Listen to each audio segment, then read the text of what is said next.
Bom dia, gente. Bom dia. Ó, tô procurando o óculos, tá aqui já, gente.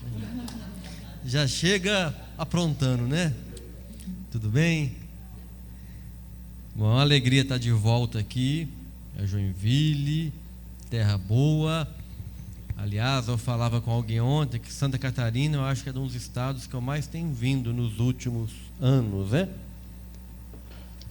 A gente está sempre por aqui, aprendendo muito com esse povo animado, com esse povo alegre, né? Então eu venho de Minas Gerais, acho que a maioria já sabe e já percebeu também pelo sotaque, né? Que a gente come o final da palavra, vou falar um bocadinho, né? Vou comer um pouquinho, né? E vem de São João del Rei.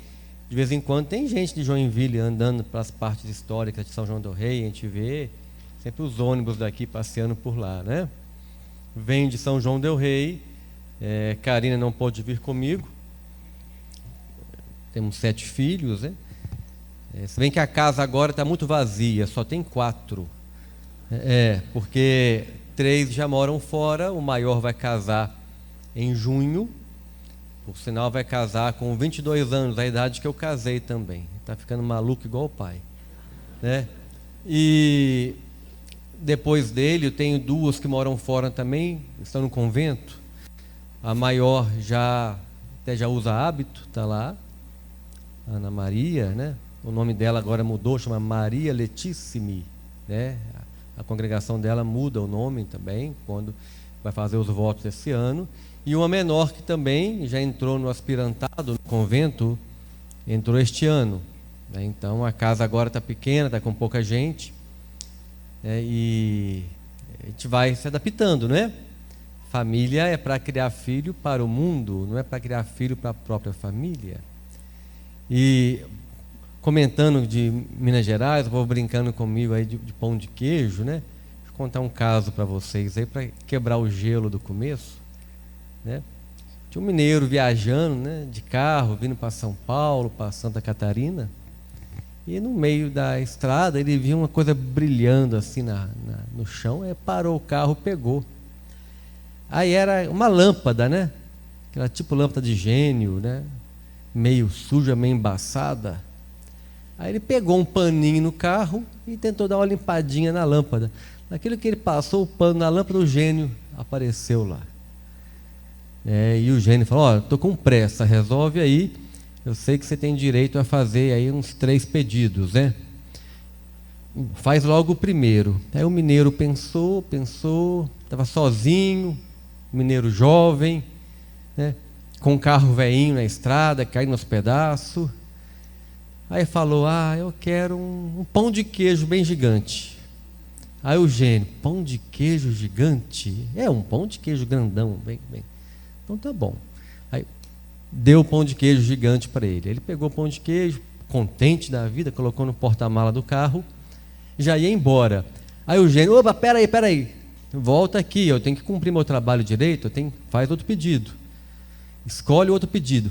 Aí o mineiro pensou bem, olhou para baixo, pensou: eu quero um pão de queijo gigante. Aí o gênio: pão de queijo gigante de novo? Um pão de queijo gigante. Aí deu o pão de queijo gigante. O mineiro foi, colocou no porta-mala do carro, com dificuldade, que já tinha um, né? Como colocou, já entrou no carro, ia embora. O gênio: não, volta aqui. Eu estava muito contente com o pão de queijo, mas volta aqui. Tem que fazer mais um pedido, né? O mineiro: mais um pedido? Aí pensou bem, olhou para um lado e para o outro e falou: eu quero uma mulher bem bonita para casar. Aí o gênio: agora sim, hein? Né? Aí deu uma mulher bem bonita para ele casar lá, ele pegou, colocou a mulher lá no banco da frente, né? Fechou a porta do carro, né? E já ia embora. Aí o gênio: opa, peraí, agora, como é normal, tem o controle de qualidade do meu trabalho aqui, né? Quero te perguntar, que o senhor está fora do padrão. Todo mundo pede de cara aqui um carro novo, um iate, uma viagem lá para as Bahamas, um já pede de cara uma mulher bonita para casar. O senhor pediu 2 pão de queijo E no final, né? Só no final que o senhor me pediu uma mulher bonita para casar? Fala para mim, por que que no terceiro pedido o senhor pediu uma mulher bonita para casar? Aí o mineiro, é porque eu fiquei com vergonha de pedir outro pão de queijo. Não ia caber no carro.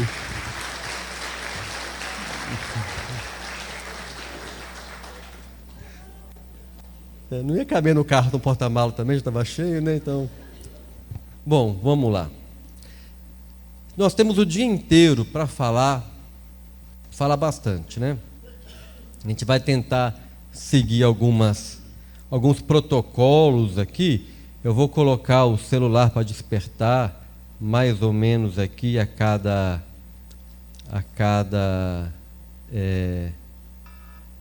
já está definido aqui, a cada 45 minutos, por aí, para a gente dar uma esticada, beber uma água, para não ficar cansativo, né? Nós somos muitos, que bom que a casa está cheia, mas se a gente ficar muito tempo parado, não adianta, humanamente falando, a gente cochila, a gente perde o rumo, né? Então vamos tentar seguir. Então nós temos que começar perguntando para vocês aí, você ainda acredita nesse papo de matrimônio, neste mundo de hoje, né? Tanta modernidade, tanta ideia, tanta teoria, né? Tanta proposta maluca. Você ainda acredita mesmo nesse papo de matrimônio? Né? Dá para imaginar que sim, saem de casa, se bem que chovendo tanto, acho que não tinha muito o que fazer, né? Mas sai de casa, vem para cá, viajam, né? A gente está se doando por isso, todos nós estamos nos doando por isso, né? Para mim também é um apostolado isso. Então, o que te traz aqui? Você realmente acredita, né, nessa questão do matrimônio? É algo que nós sabemos que ainda mexe com famílias, mexe com casais, mexe com muita gente, mas também dá muito trabalho, dá muito problema. Então, de onde que a gente tira essa energia, né? O que a gente pode falar desse papo de matrimônio? Vamos lembrar que o matrimônio, na bênção nupcial, nós temos lá que é a única bênção, né, que nem o dilúvio, nem o pecado original interrompeu, não é? Vocês ficam atentos quando vão em casamento, quando o padre lê lá a bênção final para os noivos, né? Nem o dilúvio, nem o pecado original afetou essa bênção original do matrimônio. Então a gente está mexendo com algo realmente que é dos primeiros planos de Deus para a humanidade. A gente está mexendo com algo assim de valor que Deus criou lá na origem. Por falar em origem, né? Vocês lembram de toda a história da origem? Quando Deus criou o mundo, criou Adão, e Adão sentia aquela profunda solidão. Vocês lembram disso, né? Ele olhava para tudo que tinha no mundo e falava, pô, que legal, que bonito, mas eu não estou completo ainda. Não é tudo que... Não me completa, não é aquilo que me realiza. Isso é chamado na teologia como a solidão de Adão, né? Este sentimento de ter tudo e ainda faltar alguma coisa, né? Isso não foi por acaso. Deus planejou, né, este sentimento de Adão também, né? Porque Deus colocou no coração do homem um vazio que nada no mundo pode preencher. Já pensaram nisso? Ainda que Adão tenha tudo, ainda que a gente tenha tudo no mundo, Deus planejou um vazio. É uma maneira de nos atrair até Ele. É um desejo de estarmos junto dEle na eternidade. Então, esta solidão de Adão relata ao vazio, né, que Deus colocou no nosso coração. É claro que no nosso dia a dia, nós até nos referimos, assim, se eu perguntar, né, o que faltava para Adão naquele momento? Todo mundo vai responder em coro, Eva. Mas não era Eva. O que faltava para Adão é estar junto, né, e para sempre na eternidade com o próprio Deus. Tanto é que a palavra de Deus não fala, né, que o que faltava para Adão era Eva. Deus deu para Adão uma ajuda que fosse adequada. É para ajudá-lo a suportar aquela solidão, para ajudá-lo a caminhar com aquele vazio interior. Né? Deus não falou para Adão: toma, né, seus problemas acabaram. Na verdade começaram, né? Mas tudo bem. Ele não falou para Adão: toma, seus problemas acabaram, né? Não, ele falou: vou lhe dar uma ajuda para caminhar contigo. Aquilo que a gente fala das metades da laranja, né? Esse folclore criado aí, Deus não nos criou pela metade, né? Achei a metade da laranja, achei a tampa da minha panela. Deus não nos criou assim. Deus nos criou por inteiro, porém com um vazio que só Ele pode preencher. Só Ele pode preencher, né? Então, a gente tem que voltar que o matrimônio está lá na origem, né? Está lá nos primeiros projetos, né, de Deus para a humanidade. E Deus planejou tudo aquilo. Ele sabia que Adão ia sentir aquela falta, esperou Adão se manifestar, porque ele deu a liberdade ao ser humano, não é? Deus deu a liberdade completa ao ser humano, então ele esperou que Adão fosse se manifestar. Adão se manifestou, ele deu Eva como uma ajuda adequada e deu um plano muito completo, um planejamento estratégico para Adão e Eva viverem. Hoje em dia a gente fala, né, tanto de planejamento estratégico, né, de organizar a vida, o coaching que planeja isso, me organiza. Deus também deu um planejamento estratégico para Adão e Eva, e muito bem definido, um planejamento que ele deu em 4 partes, em 4 passos, né? Se a gente for pegar lá no Gênesis, nós identificamos 4 passos do planejamento estratégico de Deus para Adão e Eva viverem o que Deus tinha planejado. O primeiro passo: o homem deixa seu pai e sua mãe. E o homem aí é o homem, o ser humano, não é? O ser humano. O pessoal hoje em dia que gosta de toda hora falar homem, mulher, né? Os convidados e convidadas, professor, vai ter que ir lá na Bíblia e mudar também, né? Esqueceram que nós temos palavras que são genéricas para masculino e feminino. Então o homem deixa seu pai e sua mãe. O que quer dizer isso lá na cultura judaica? Os vínculos de família eram muito mais fortes que hoje ainda. Ainda existe isso em alguns locais, né? Mas os filhos se casavam e continuavam quase que dependentes dos pais por um tempo. Hoje está voltando isso, né? Mas está voltando de forma errada, né? Mas os filhos se casavam e continuavam morando na propriedade dos pais, continuavam ali trabalhando no empreendimento que os pais tinham, na fazenda, no cultivo, no que for, né? Então, era uma dependência, e isso gerava quase que eles não tinham liberdade nenhuma. Não tinham liberdade, era quase o casamento era quase que viver com a mulher, com o marido, né? Mas não tinham uma liberdade, não tinham uma vida nova. Obrigado, Luiz. E aí vem esse chamado novo do Gênesis, né? Uma sabedoria para quebrar a cultura judaica um pouco, de que, olha, tem que deixar pai e mãe. Deixar pai e mãe quer dizer, assuma tua própria vida. É uma nova vida.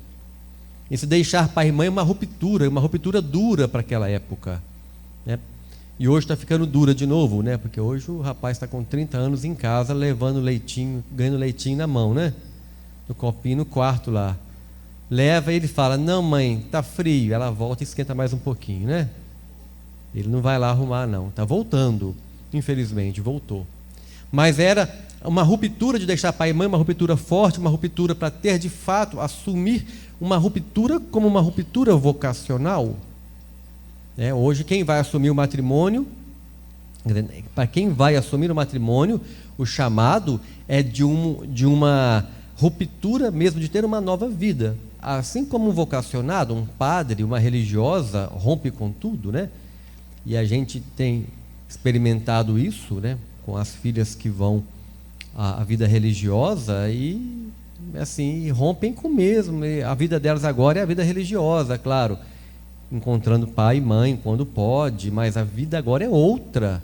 Rompe com tudo, rompe até com as roupas que tinham. Elas vão lá para o convento, usar o hábito que tem lá, rompe com tudo. E o chamado do matrimônio também é romper com tudo.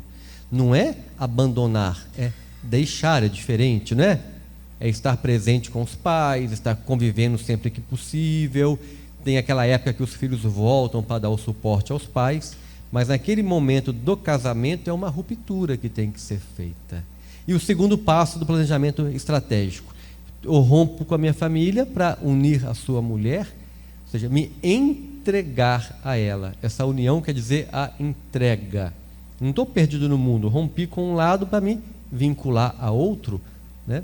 E aí vem o terceiro passo do planejamento estratégico, e já não são mais que uma só carne. E a palavra carne na Escritura, principalmente nesses aspectos de matrimônio, a palavra carne, a tradução dela quer dizer vida humana. Sabiam disso? Carne não é do ponto de vista carnal, sexual, quer dizer vida e vida humana. Procurem na Bíblia outros pontos. Por exemplo, São Paulo falava que tinha um espinho na carne, não era? Tinha algo que incomodava a sua vida. A gente não reza e o verbo se fez carne. O que o verbo virou? Se fez uma vida, e não qualquer vida. Não uma vida de um animal, mas uma vida humana. O verbo se fez carne. Se fez uma vida humana. Então, carne é a vida humana. Então, os dois não são mais que uma só carne, uma única vida humana. Isso hoje em dia também já se esbarra. Dá muito problema, que os casais querem viver de modo totalmente independente. Já começou o problema do casamento aí. Quem quer ser independente, não se case. O casamento é para ser dependente, para ser uma só carne. E continua o quarto ponto do planejamento estratégico: homem e mulher estavam nus e não se envergonhavam. Aí, também chamado na teologia de nudez original, né? O que é a nudez original? É a transparência total. Por que eles não se envergonhavam? Porque eles não tinham nada a esconder um do outro, né? A gente se envergonha porque a gente sente-se invadido, sente que o outro está nos observando de uma forma que não poderia nos conhecer. E ali também remete ao conhecimento interior, à transparência do casal. Hoje o casal não deixa o outro saber a senha do celular. E o que falar de ser totalmente transparente um para o outro, ser nu e não se envergonhar? Não tem jeito, né? Não deixa saber a senha do celular, um não sabe quanto o outro ganha, né? Isso é ser uma só carne. Isso é viver assim, na nudez, de fato, assim, um ser transparente ao outro, não é? E o Papa Francisco, na Amores Letícia, atualiza isso com uma frase muito bonita para a gente. O Papa Francisco nos fala: olha, é precisamente nisto que consiste o matrimônio, o mistério do matrimônio. Dos dois esposos, Deus faz uma só existência. É o mesmo de ser uma só carne, uma só vida humana, uma existência. Não são duas pessoas que se suportam ou que combinam de viver juntos, mas é uma só existência, uma. Planos compartilhados, dinheiro compartilhado, telefone compartilhado, senha do Facebook compartilhado, WhatsApp compartilhado.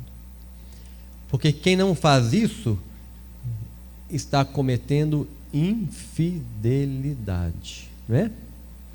Infidelidade não é um aspecto sexual. Infidelidade é aquilo que prometeu. Não prometeu ser uma só carne? E não está sendo uma só carne. Então temos que ter muito cuidado para entender. Então nós não podemos começar uma formação sobre matrimônio sem resgatar este sentido do matrimônio que está tão corrompido em nosso mundo, tão assim, diluído, né? Então é algo muito profundo. E a gente se pergunta, né, será que dá para viver isso mesmo? Será que é possível viver esse plano de Deus, né? Parece uma coisa tão maluca, né? Uma coisa tão distante da gente, tão teórica, né? Tão do Gênesis, lá do passado. Será que é possível viver esse plano de Deus? Bom, é difícil. Todo mundo que é casado sabe que é difícil, né? Por quê? Porque nós somos inclinados para o mal, não é? Desde o pecado original, nós temos uma inclinação para o mal. Nós temos uma inclinação a ser egoístas, a esconder alguma coisa, a ter planos particulares, a contar mentira, etc. E tal. Nós temos um monte de inclinações para o mal. Mas, diante de tantas limitações, né, nós também temos a graça própria do matrimônio. Nós pegamos lá no catecismo, né? E por falar, bom, depois eu vou falar isso aí, mas voltar à bênção ali, né? No catecismo nós temos um alento, né? E uma promessa muito clara para a gente. Há uma graça própria do sacramento do matrimônio, que ela destina-se a aperfeiçoar o amor dos cônjuges e a fortalecer sua unidade indissolúvel. Por meio desta graça, eles auxiliam-se mutuamente para chegarem à santidade pela vida conjugal e pela procriação e pela educação dos filhos.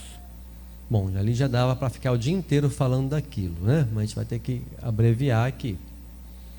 Nós temos uma graça especial do sacramento do matrimônio.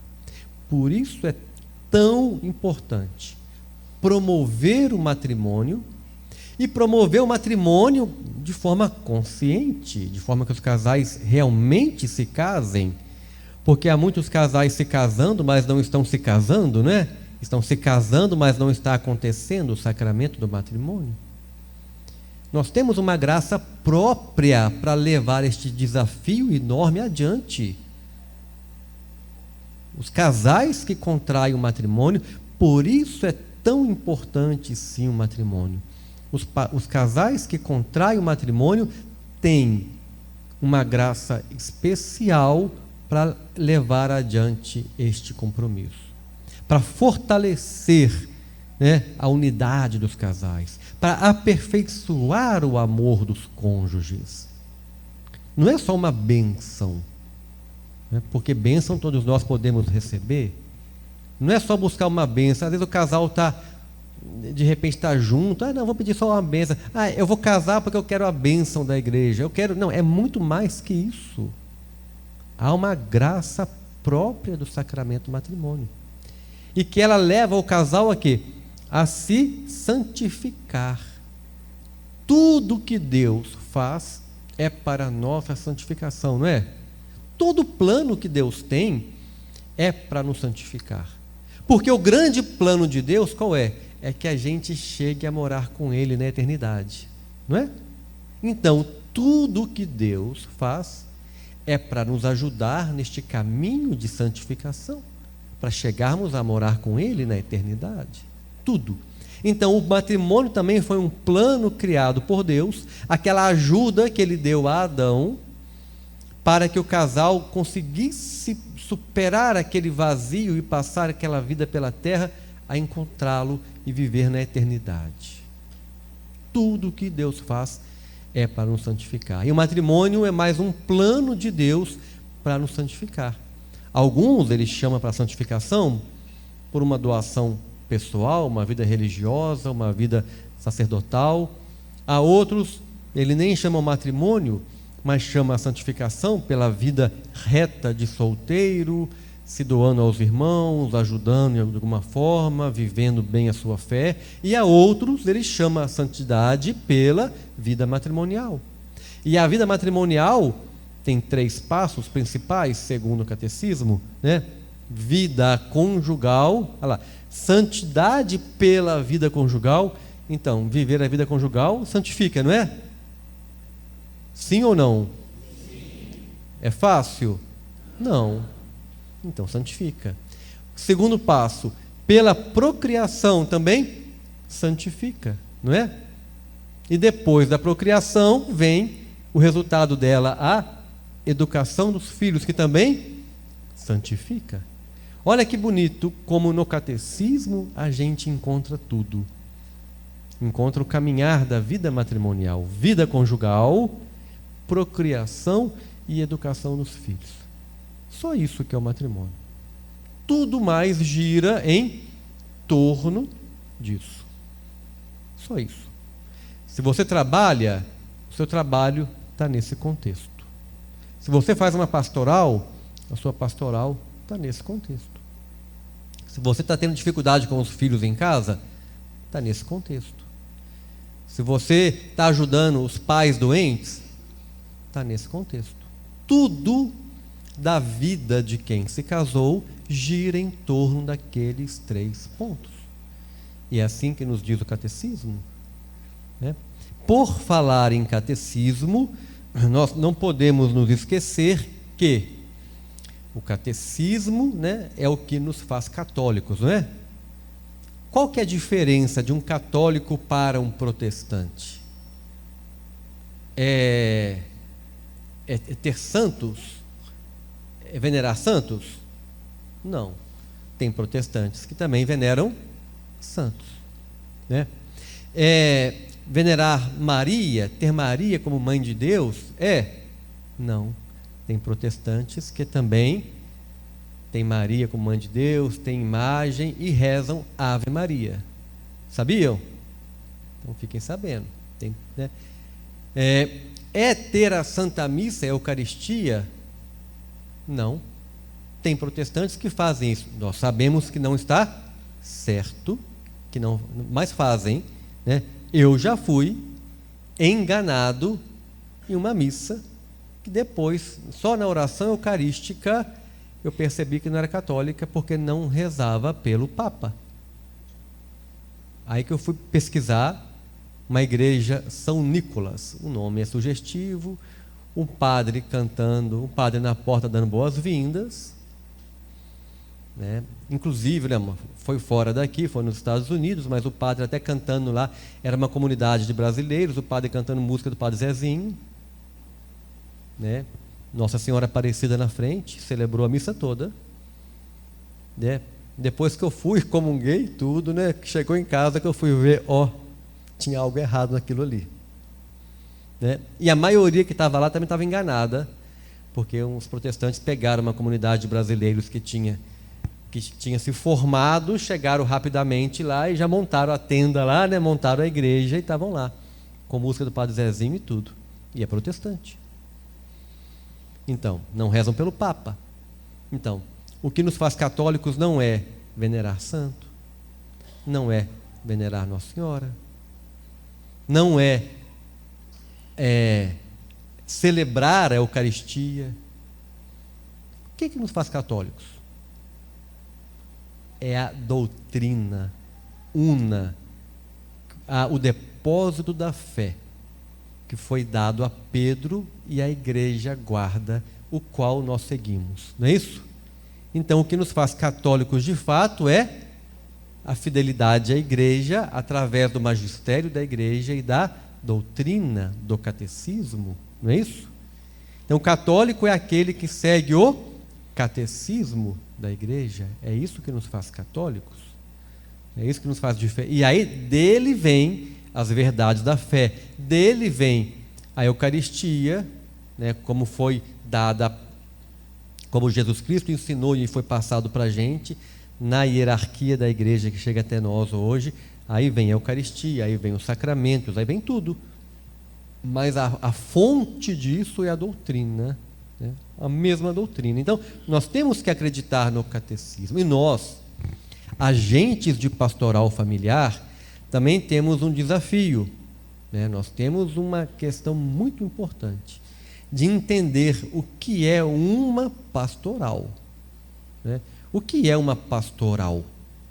É estar a serviço do pastor. O pastor começa na paróquia, o seu pároco, o bispo e depois a Santa Igreja, não é? Estar a serviço do pastor. Então, quem está aqui entendendo o trabalho de uma pastoral, quem está usando camisa da pastoral, está dizendo ao mundo: eu sigo o catecismo. Eu quero falar em nome da minha igreja. Será que é isso mesmo? Né? Nós estamos aqui para propagar a fé que foi depositada, né, por Cristo na igreja. Guardai o depósito da fé. Nós estamos aqui para levar isso adiante. Então, por isso que a gente tem que o tempo todo buscar referências no catecismo, buscar referências na doutrina, na Santa Igreja, de tudo aquilo que nós devemos fazer, né? E o dia de hoje tem a ver com isso. A gente vai trabalhar um pouco sobre o que a Igreja quer que nós façamos sobre o tema de preparação para o matrimônio. Então a gente sabe que a gente está numa realidade onde muitas paróquias já fazem a preparação para o matrimônio da forma como a Igreja pede, mas nós vamos usar um pouco essa parte da manhã para fazer um pequeno resumo histórico, para daí entrar nas novidades que a Igreja tem dito. Vocês sabem que em 2022, há um ano e meio atrás, a Igreja publicou um novo documento, a Santa Sé, né? O Dicastério para os Leigos da Família e a Vida, publicou um novo documento sobre a preparação para o matrimônio. Todos aqui sabem disso? Sim ou não? Quem já sabia disso? Poucos. Então, há um documento novo, publicado há um ano e meio atrás, que nos diz como deve ser a preparação para o matrimônio. Então, é uma novidade que a gente vai ter que digerir. Para digeri-la, a gente vai primeiro entender como era e vai ver o que mudou e o que tem de novidade, quais os novos desafios que nós vamos ter que enfrentar daqui para frente. Então é uma novidade, é um novo chamado para nós. E nós, como católicos, vamos falar: eis-me aqui, eu quero aprender o que a Igreja tem a me dizer. Tem novidades? Tem desafios? Tem desafios, sim. A Igreja está muito clara de que é tudo um desafio muito grande, mas a gente tem que tentar levar adiante. E como desafio muito grande, eu já começo provocando também. Em 2016, repercutiu muito aí a notícia de que o Papa Francisco afirma que a maioria dos casamentos católicos não são válidos. Vocês lembram disso? Numa entrevista, numa audiência, ele falou isso repercutiu muito. A maioria dos casamentos católicos não são válidos. Mas por quê? O que é um casamento válido, gente? Na tua mente, pensa aí, o que tem que ter no casamento para ele ser válido? Tem que ter lá a figura do padre? Tem que ser numa igreja? O que tem num casamento para ele ser válido? Né? Tinha um padre lá na minha cidade, que foi missionário com os índios, e ele contava uma história interessante de que, evangelizando os índios, aí um casal lá resolveu se casar e marcou o dia para o casamento. Aí o padre foi lá, né? Não sei se é verdade ou se não é, mas história dele, né? O casal chegou lá para realizar o casamento, o padre está lá com o ritual do casamento, aí chega naquela parte que pergunta para eles, né, se aceita ou não. Aí perguntou para o índio, você aceita? Sim. Aí perguntou para a menina, você aceita? Ela, não. Aí foram embora daquele problema. Aí daqui a pouco eles procuram o padre, a gente resolveu casar de novo, padre, a gente está disposto a casar agora, vamos lá. Aí voltaram lá, aí o padre perguntou primeiro para ela, para garantir, você aceita? Ela, sim. Aí perguntou para o rapaz, você aceita? Ele falou assim, agora eu não aceito. Aí foram embora. Aí depois de um tempo, volta os dois lá, meio sem graça, no padre, perguntando se o padre podia fazer o casamento, que eles conversaram e resolveram, não ia ter problema. Aí foi lá, o padre marcou. De lá, aí o padre perguntou para ele, você aceita? Sim. Perguntou para ela, você aceita? Sim. Aí o padre, agora eu que não aceito, vou embora. Né? Se casaram? Se casaram, sim ou não? Sim. Estão casados, pronto. Estão casados. Por quê? Porque o matrimônio é um sacramento que não é recebido, mas ele é contraído. Não é doença não, né? Mas é contraído.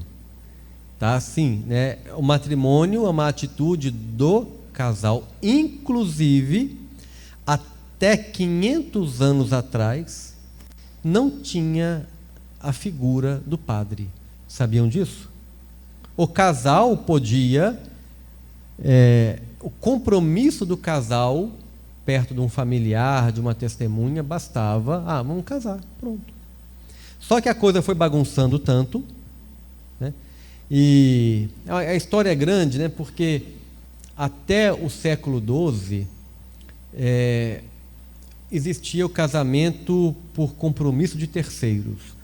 O pai podia falar, minha filha vai casar com fulano. E com 7 anos de idade, entregava a filha para morar na fazenda do fulano, para já ir convivendo com o menino que ela ia casar.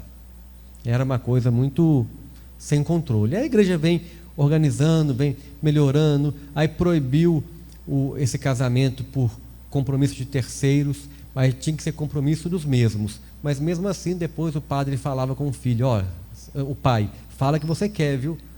Aí o filho de 8 anos falava que queria, pronto, estava casado, aí ia embora casado com o outro. Aí começaram, isso vem na história da igreja, foi sendo controlado, corrigido, né?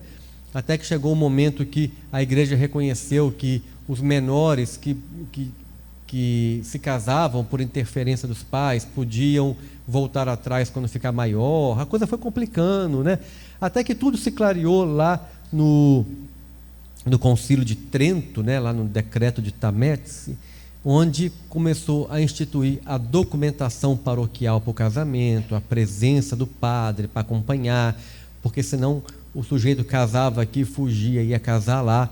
Toda a burocracia que existe hoje do casamento foi porque a gente deu nó em tudo e tiveram que controlar, porque antigamente não tinha, não era burocrático não, né?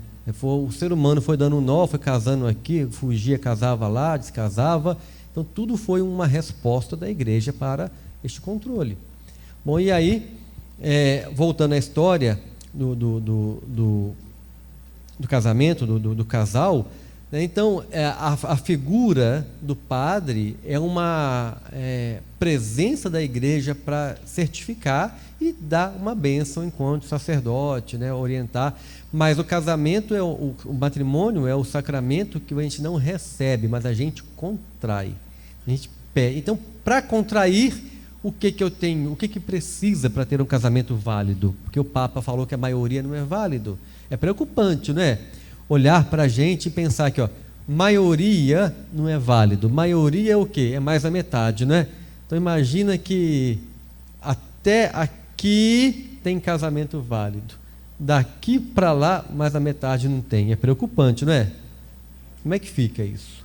Claro que essa estatística, ela tem pontos assim de concentração em algumas amostragens diferentes lá, né? Talvez no meio de quem é católico praticante, esse número aumenta muito, a maioria é válido, mas tem muita gente que se casa na igreja que não sabe o que está fazendo. E o que nos diz, então, o Código de Direito Canônico para um casamento ser válido?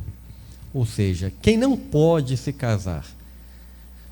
O cânon 1095, lá do Código de Direito Canônico, fala que são incapazes de contrair matrimônio. A palavra é contrair, não é?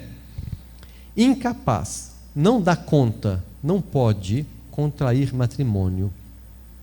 Quem? No parágrafo 2º, os que têm grave falta de discernimento a respeito dos direitos e das obrigações essenciais do matrimônio, que se devem dar e receber mutuamente. Então, quem não sabe bem o que está prometendo, quem não sabe bem com o que está se comprometendo, ele é incapaz de contrair o matrimônio. Ou seja, ainda que ele vá na igreja e fale, sim, aquele sacramento não existe. Não é isso? Daí, este parágrafo é o mais usado nas sentenças de nulidades no mundo todo. Ainda ontem eu perguntei ao padre Eduardo da Costa aqui, que é o presidente do Tribunal Eclesiástico, né? Como ela falou, eu dou aula aqui na pós-graduação em Direito Canônico Matrimonial, no polo daqui mesmo, né? É online. E aí ontem eu tive um encontro com o padre Eduardo, conversando com ele sobre essas sentenças e tal, e ele confirmou que aqui também, aqui como em toda parte do mundo, o principal motivo das nulidades matrimoniais está aqui. Existem outros motivos, erro de forma, né, a questão que não quer ter filho, tem outros motivos, mas o principal motivo da grande maioria das sentenças de nulidade matrimonial está aqui. O casal que daí um tempo vê que não entendeu nada do que é matrimônio, estão se matando, não se toleram, não entenderam o que é matrimônio, não querem seguir, não querem ser uma só carne, não querem se santificar juntos, foram iludidos, houve pressão familiar, não sei o que houve, mas se casaram e sendo incapazes de se comprometer com aquilo. Então, quando o Papa fala aquela questão da maioria dos casamentos que podem ser nulos, ele completou depois, porque eles não sabem o que estão prometendo. Não sabem o que estão prometendo. Então, este é o nosso papel da catequese matrimonial. Que eles saibam o que estão prometendo. E que, se não souberem, que não se casem. Porque, para casar, tem que saber o que está prometendo. E a gente vai entendendo essa questão, e essa questão de formar bem, ela é recente na igreja. Vocês também já devem saber que preparação para o matrimônio na história da igreja é algo muito novo. Até o século passado não existia. Sabiam disso? Não existia preparar para o matrimônio na história da igreja. É algo muito novo, né? Nunca se falou isso.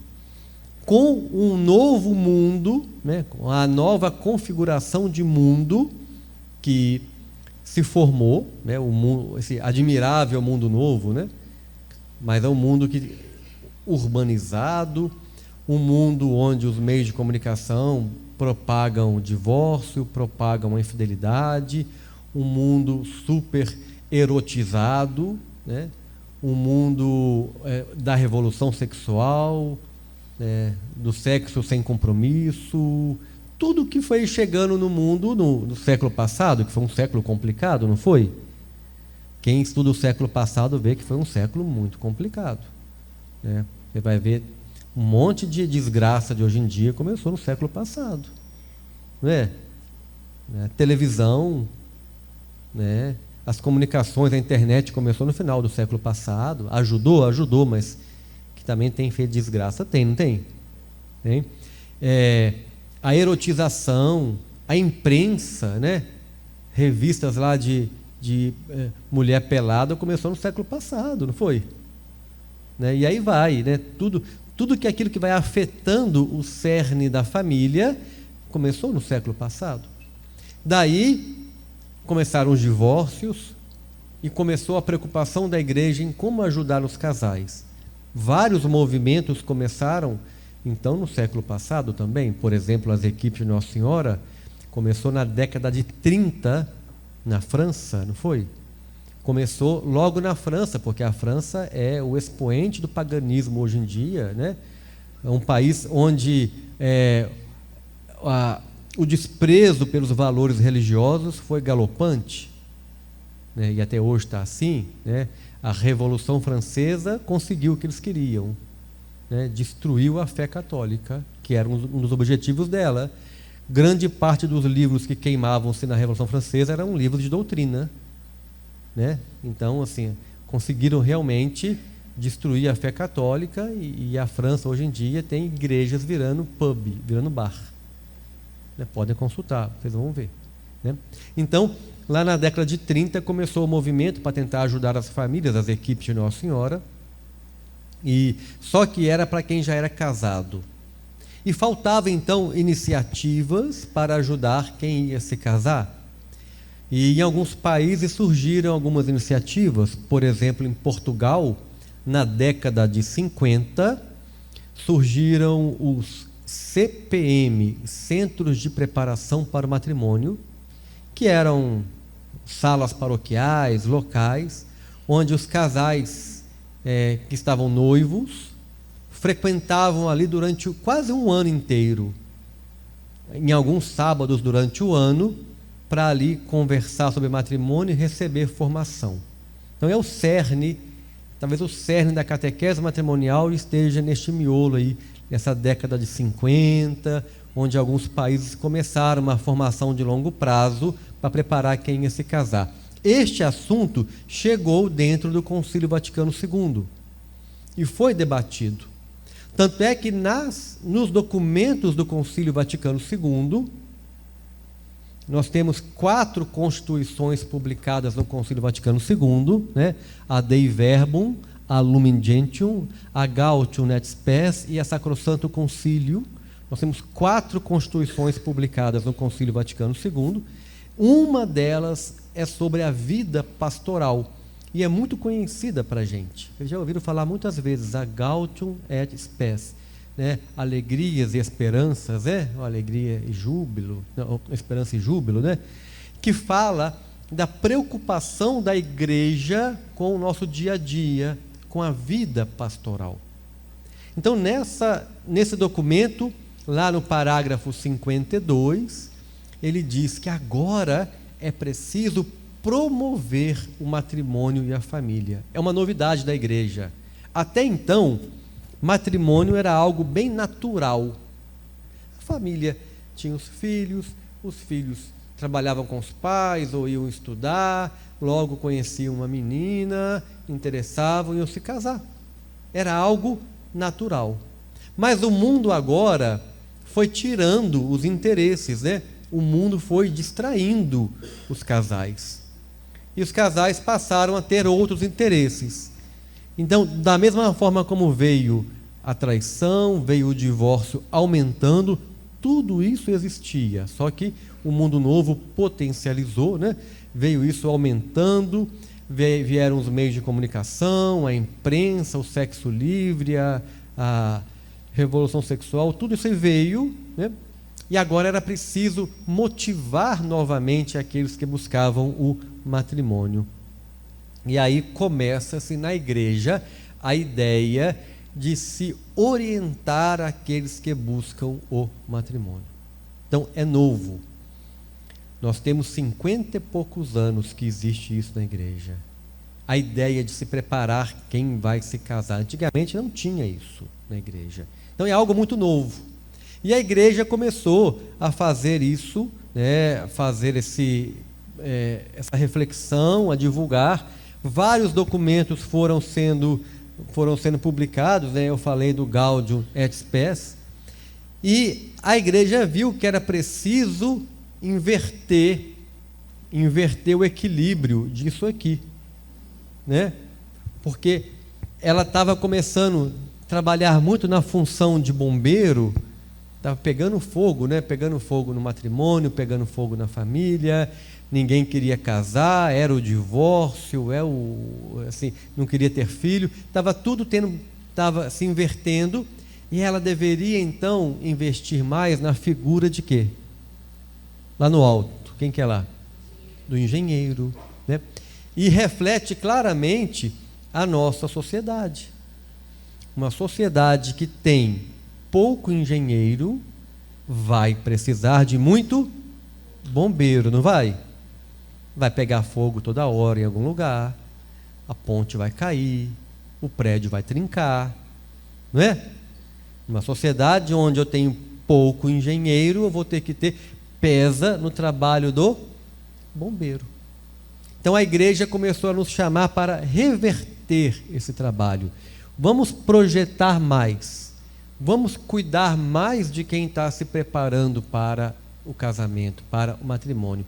E daí para cá, né, vocês devem lembrar disso, né, o Concílio Vaticano II foi na década de 60, em 64 concluiu, né, 65 concluiu, né, tocou aqui o alarme. Querem levantar um pouquinho, esticar um pouquinho? Vamos lá, 2 minutos.